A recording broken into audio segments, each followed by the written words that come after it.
नवरात्रि में जितनी शंकर की आराधना कर सकते हो उतनी करो। शंकर की आराधना करने से नवरात्रि में शक्ति का बल बढ़ता है।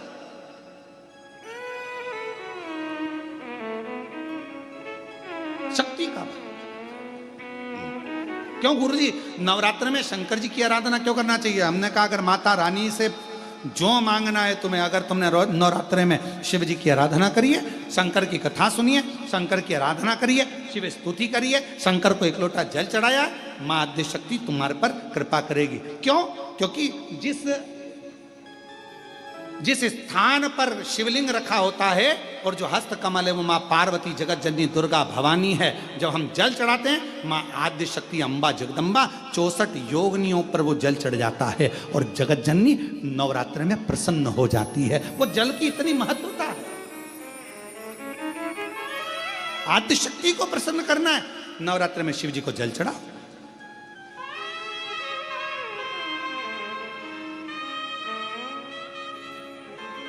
कोई बेटा बेटी है, कोई एग्जाम दे रहे हैं, कंपटीशन एग्जाम में बैठ रहे हैं, सर्विस के लिए जा रहे हैं, नौकरी के लिए जा रहे हैं, नौकरी नहीं लग रही है, हम कहेंगे लाल पुष्प की पत्तियों को प्रत्येक किसी भी नवरात्रि के अंदर, नवरात्रि के अंतर्गत 9 दिन का तुम नियम बना लो। जैसे कई माताओं का नियम रहता है, मेरा व्रत है, मैं दूध पर एक गिलास दूध पर व्रत करूंगी, मैं नंगे पैर चलूंगी, मैं ये व्रत करूंगी, मैं वो व्रत करूंगी। मैं बेटा बेटियों से कहूंगा, नवयुवक बच्चों से कहूंगा, अगर आप कंपटीशन एग्जाम में बैठ रहे हो, अपनी पूरी मेहनत करो, पूरा परिश्रम करो, रात दिन एक करो और लगे रहो। और 9 दिन तक नवरात्रि में 9 लाल फूल की 9 पंखड़ियां या 9 कोई भी चावल लाल कलर में कर कर, कुंकू में कर कर, अगर माँ जगत जननी के मंदिर में नहीं जा सकते, माँ भीड़ रहे तो शिवलिंग की जो जलाधारी है, जहां पानी गोल घूमता है, इस जलाधारी पर कहीं पर भी नवरात्रे में 9 दिन तक या तो लाल फूल की पंखड़ी 9 या 9 चावल के दाने लाल कलर कर कुंकू में, लाल चंदन में उस स्थान पर चढ़ाना प्रारंभ करो। 9 दिन के बाद तुम्हें 15 दिन और निकलेंगे, उसके बाद तुम्हें खुद लगेगा कि तुम्हारी जॉब, तुम्हारी नौकरी तुम्हारा बाबा ने लगाया है। शक्ति का बल। परिश्रम जरूर करना, मेहनत जरूर करना, रात दिन पढ़ाई एक साथ करना और अपने परिश्रम को नहीं छोड़ना। मेहनत जरूर करो पर साथ में ये प्रयोग भी करो नवरात्रि का। देखो शिव और शक्ति का बल तुम्हें प्रसन्नता देता है कि नहीं देता? शिव शक्ति का बल हमें प्रसन्नता देता है कि नहीं देता?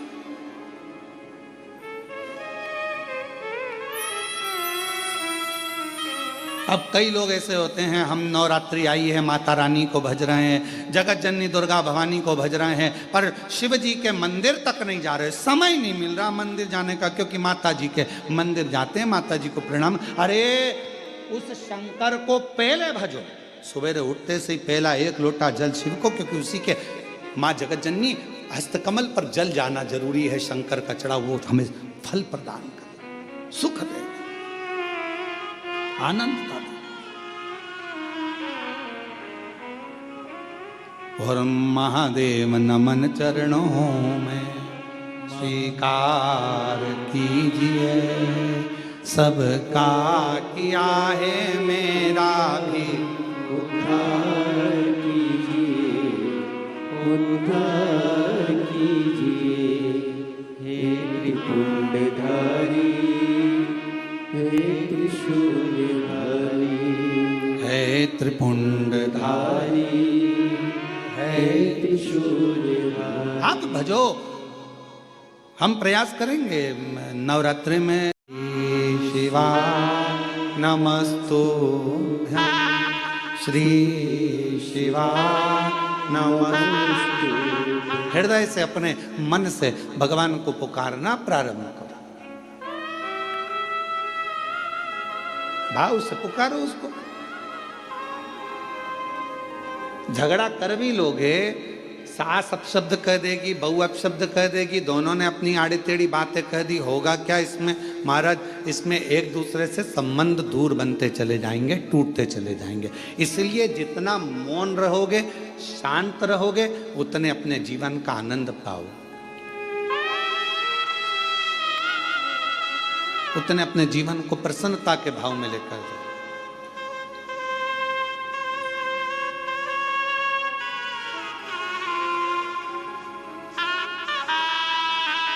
रहीमन धागा प्रेम का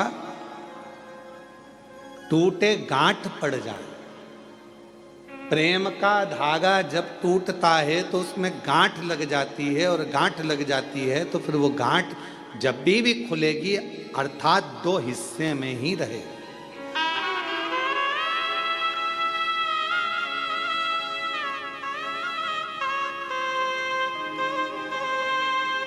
गन्ने का रस पिया है? जम के तो बोलो। महाराष्ट्र में गन्ना ही बोलते हैं, ईख बोलते हैं? ऊस। अच्छा अच्छा, वो मूस नहीं बोला। अब मराठी में उसको ऊस कहते हैं, तो जो हमारे उधर गन्ना कहते हैं, शुगर कहते हैं, है?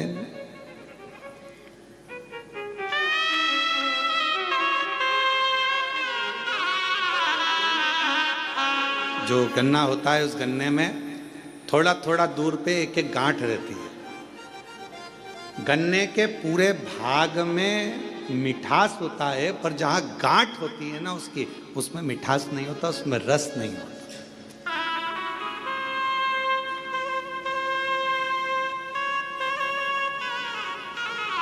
पर शिव महापुराण की कथा कहती है गन्ने के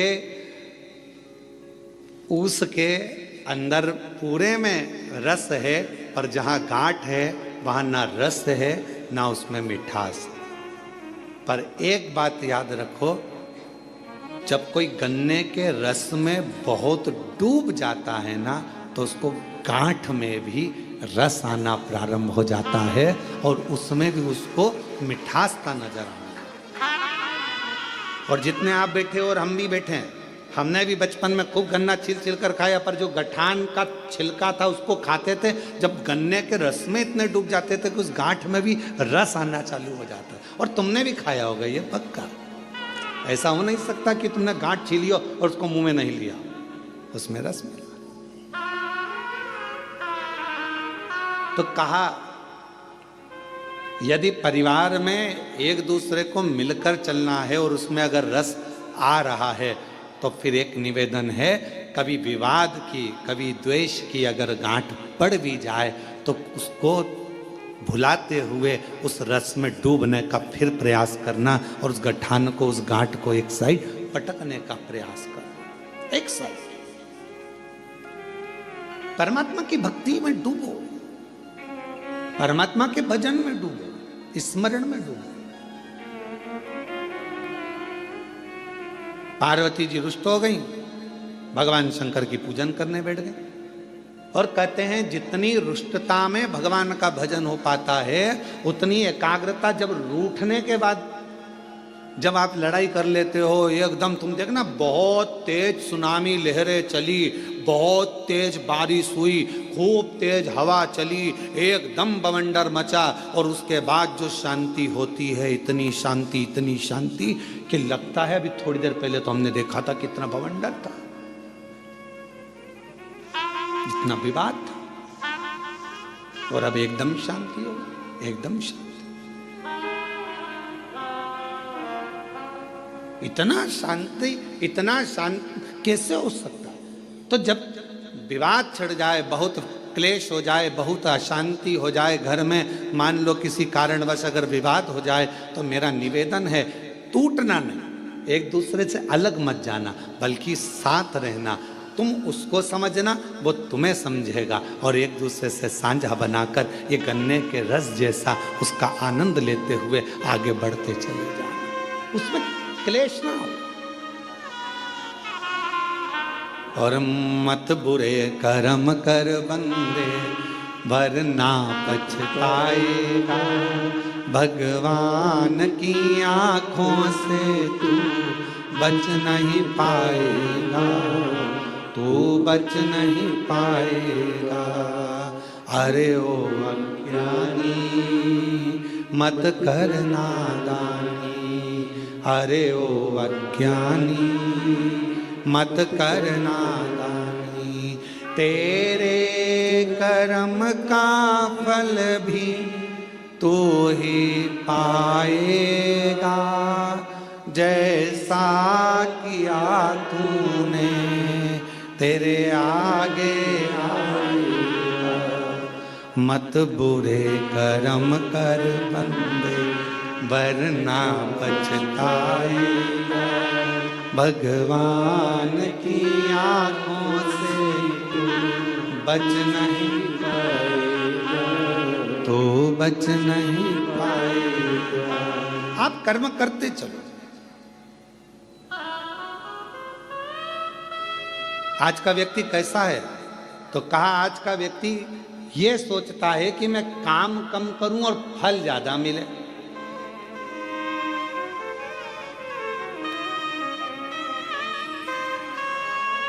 नारखेड़े जी, आपने भी बड़ी मेहनत करी होगी, पाटिल जी आपने भी बड़ी मेहनत करी होगी, और जितने यहाँ पर मेरे भाई बैठे हैं, जितने भी भाऊ बैठे हुए हैं, मैं आपसे निवेदन करूं, आपने भी अपनी जिंदगी में बहुत मेहनत करी होगी।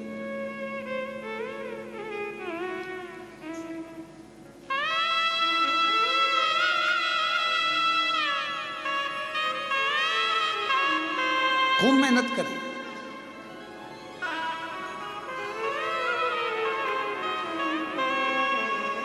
पर जो मेहनत से मिला वो टिकता है, जो तुरंत आया वो तुरंत चले जाता है।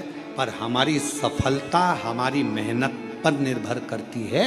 जब हम बहुत परिश्रम करते हैं, मेहनत करते हैं, तो हमारे घर में जो आता है वो हमको थोड़ा समय टिकता है, रुकता है। जो अचानक आया अचानक चले गया वो फिर टिकेगा नहीं।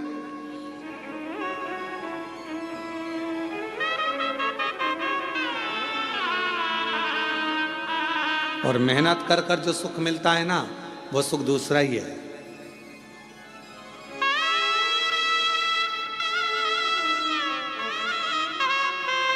जब हम छोटे थे तो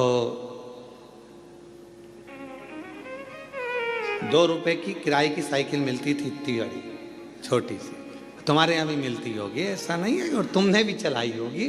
कई तो होंगे हमारी साथ वाले जिन्होंने चलाई होगी। है, किराए की साइकिल मिलती थी, 2 रुपए की मिलती थी, पर वो 2 रुपए इकट्ठा करने में कम से कम 1 महीना लग जाता था।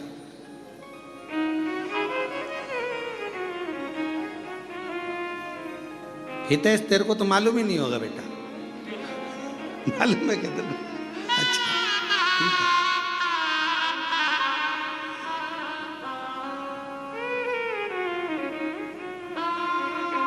वो 2 रुपए इकट्ठे करने में 1 महीना टूट जाता था।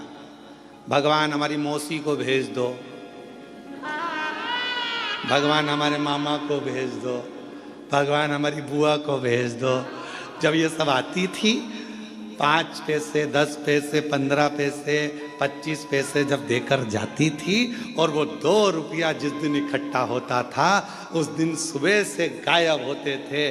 साइकिल लेते थे छोटी वाली, और कभी कभी किस्मत ऐसी होती थी कि वो साइकिल ऐसी मिलती थी जिसकी चेन बार बार उतर जाती थी।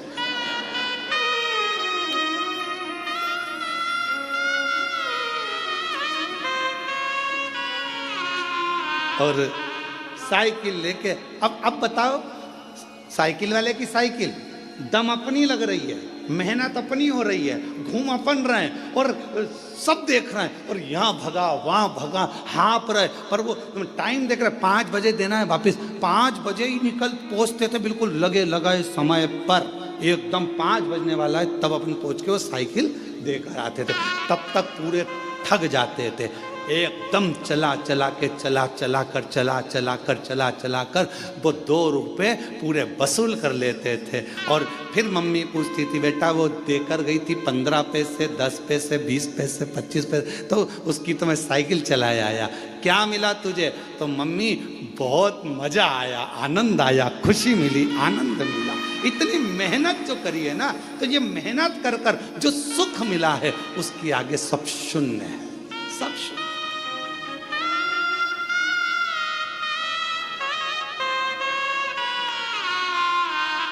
उसके आगे सब शून्य है।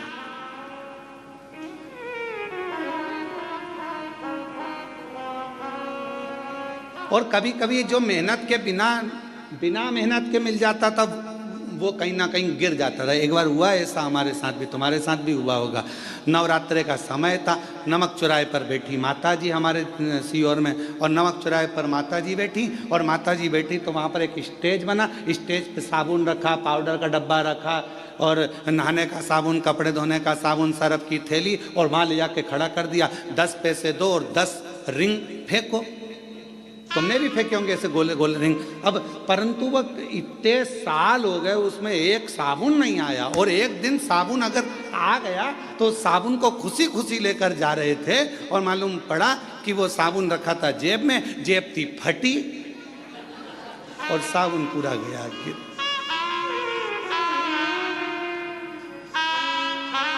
तो जो मेहनत से मिला वो टिका, और जो मेहनत से नहीं मिला वह हाथ से खिसक गया। शिव महापुराण की कथा कहती है, कोई तुमसे आकर कह दे कि तुम मेरे पास आकर बैठ जाओ, तुम्हें मेहनत नहीं करना पड़ेगी, दुनिया का सारा धन अपने आप मिल जाएगा, समझ लेना कि बेवकूफ़ बना रहा है और तेरा लेकर चले जाएगा और तुझे चूना लगा देगा। इसलिए निवेदन है, अपना व्यापार, अपनी नौकरी, अपनी सर्विस, अपनी मेहनत पूरी बरकरार रखो और पूरी मेहनत करो। जिस समय आपकी मेहनत प्रबल होगी उस दिन भगवान तुम्हें छप्पर फाड़ कर देना प्रारंभ कर देगा, तुम्हें वैभव देगा, धन देगा, संपदा देगा, सब देगा, सब देगा। आप अपनी मेहनत से पीछे मत। शिव कथा कह रही है, भगवान शंकर का चरित्र कह रहा है, शिव महापुराण का चरित्र कह रहा है, भगवान शंकर की पवित्र कथा कर रही है, शिव तत्व कह रहा है। पार्वती जी बैठ गई तब साधना करने के लिए, शंकर भगवान ने नेत्र खोले और पार्वती से पूछा कि आज तू रुष्ट होकर मेरी पूजन कर रही? हाँ। क्यों? वो कश्यप ऋषि है ना, 12 ज्योतिर्लिंग का पूजन करना चाहिए, तो वो 11 ज्योतिर्लिंग बनाते हैं और पूजन करते हैं और एक ज्योतिर्लिंग छोड़ देते हैं। शंकर भगवान ने कहा, पार्वती नहीं, कश्यप ऋषि कभी ऐसा नहीं करते, वो पूरे 12 ज्योतिर्लिंग का पूजन करते हैं, पूरे 12 ज्योतिर्लिंग।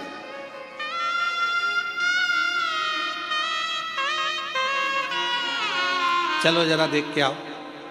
पार्वती जी ने शिव जी को लिया साथ, और चलो जरा देखो, मैं बताती हूँ तुमको 11 ज्योतिर्लिंग बने। और कश्यप ऋषि का रोज का नियम था, ज्योतिर्लिंग बनाते और पूजन करते पार्थिव लिंग की। चलो अभी दिखाती हूँ। और ले गए, जो सामने देखे तो 11 ज्योतिर्लिंग बने थे। शिव जी को पार्वती जी करेंगे, देखो 1 2 3 4 5 6 7 8 9 10 और 11।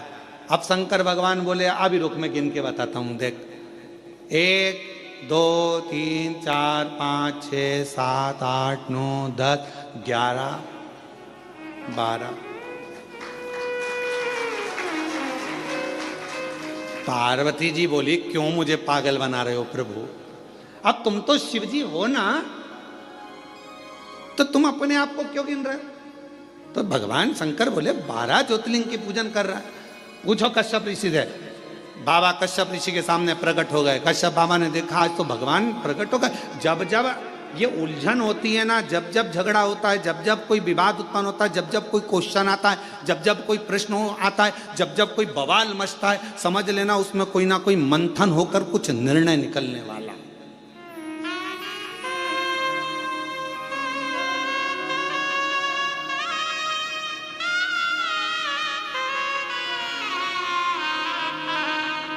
जब जब कोई बवाल मचता है, जब जब कोई मंथन होता है तो कुछ ना कुछ निकलता है। समुद्र का मंथन हुआ, अमृत निकला। कुछ ना कुछ मंथन हुआ है तो कुछ ना कुछ निकला है। और पार्वती जी और शिव जी के संवाद में कुछ ना कुछ निकला है। भगवान कश्यप ऋषि प्रसन्न हो गए।